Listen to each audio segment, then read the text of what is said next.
Moving on, let's talk about okay, these German Americans, these kids that are coming playing German football.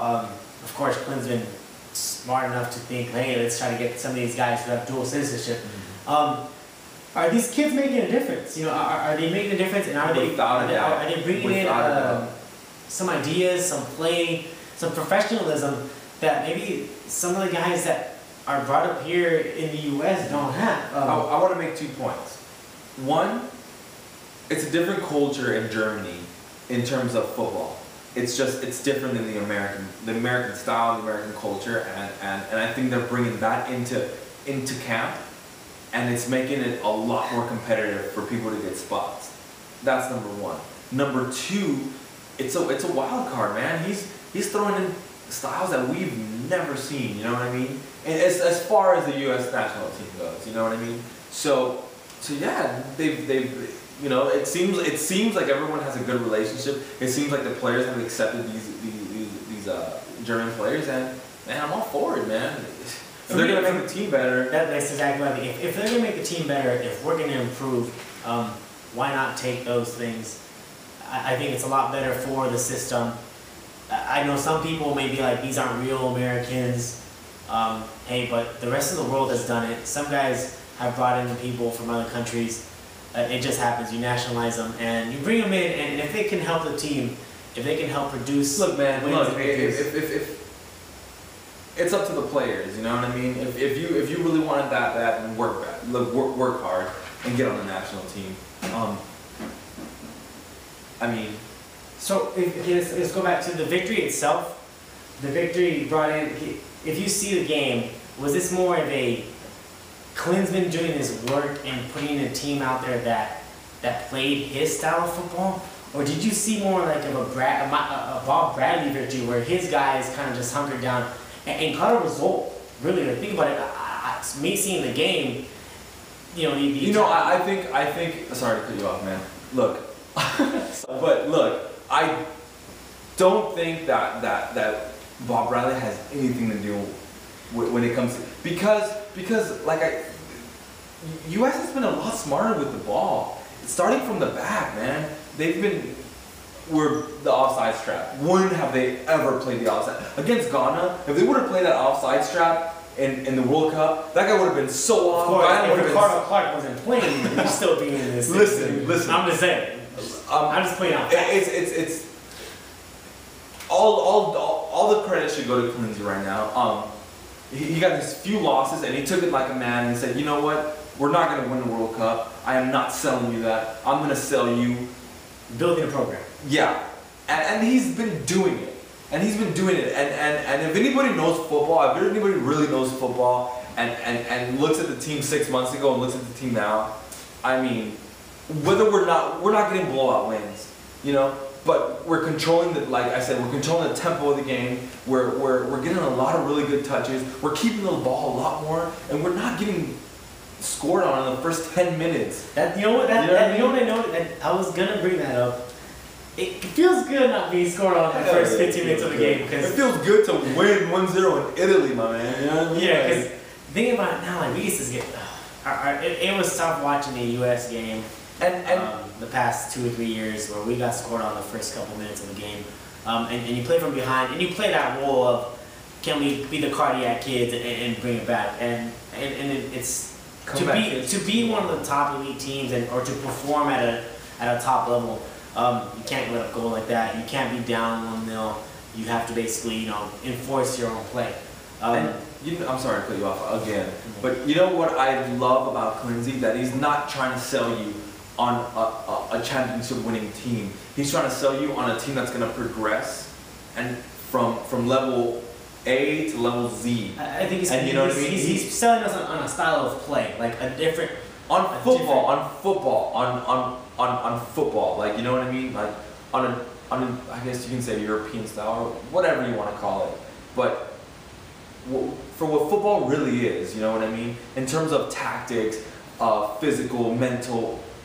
That's what he's selling, and if you're a true fan of football, I think you can really appreciate that. So moving forward, we're gonna see the U.S. is kind of off for a bit. We're not gonna see some national teams for a while, but we do see some under 23 teams or under 23 games. They're starting to Olympic qualifying. But for the senior team, the U.S. men's national team, what are your kind of predictions? What do you think going forward this thing's gonna look like? And if anybody like played well and kind of help their stock out, or did anybody hurt their stock moving forward? What are you thinking? The overall picture of the team, with World Cup qualifying starting probably in about 3 months. Sky's the limit, man. I don't see anything wrong with the team. I think we're on the right track. We're on the right track. Honestly, moving slow, but nonetheless moving on the right track. I will stand by my team, and I think we're the best in CONCACAF.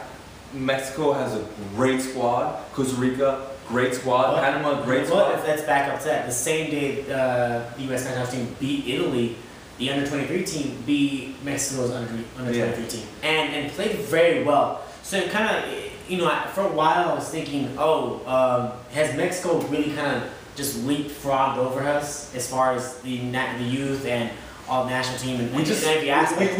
We have the wrong people in the wrong places teaching the wrong things. You know what I mean? I've played club my whole life.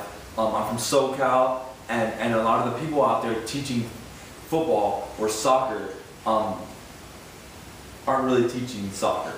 So I think that we're progressing. We're progressing, and it takes time, and we're getting there. And I don't like me, and I'm sure the players on the senior squad do not fear Mexico one bit. We got an unlucky situation in Gold Cup. Yeah, Gold Cup. It was unlucky. We were up.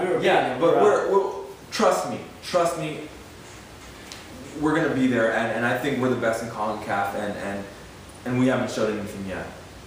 Okay, so then moving forward, I guess we have the MLS season coming up. We're doing a fantasy team, so if you guys can follow that, we'll be mentioning some things about our MLS fantasy team that's starting in like 2-3 days. Yeah.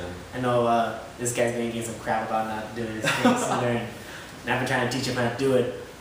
Any final thoughts? We're gonna wrap this thing up because I think we've kind of gone over everything we wanted to. If we've missed anything, make sure to kind of just let us know, tweet us, comment on the video, or email us when we at the end. And please comment on the video and really be a part of it. We really tell them what the show's about. Really tell them what we're trying to do. We're two kids.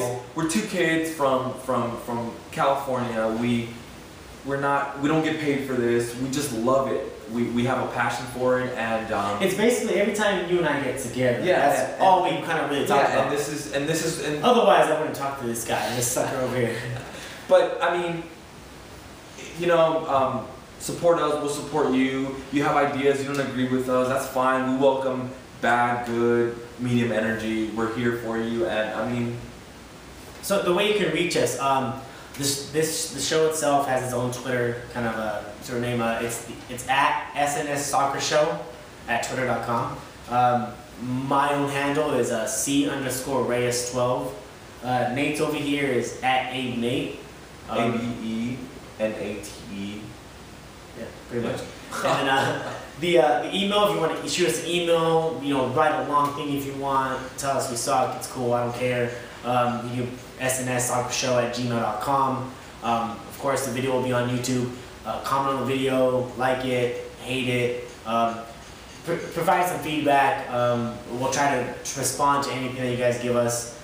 We really enjoy, if you stuck it out this long to kind of listen to us kind of banter along and give us your insight. Once again, we're two guys just doing the show, just trying to kind of create something, trying to build the game. That's the biggest thing for me. I'm trying to build more people to follow soccer in the U.S., to follow football in the U.S. Because, to frankly be honest, I am tired of Mexican fans outnumbering us in Pasadena, in Home Depot Center. I'm just being honest here.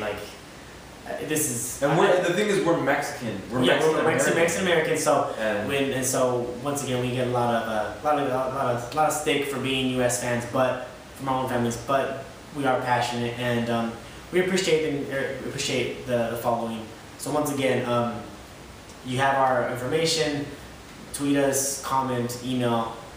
We all appreciate it. Once again, we hope you enjoyed the show. I am Carlos Reyes. This is Nate Jacinto. And we hope you enjoyed the show. Tune in next time. Thank you.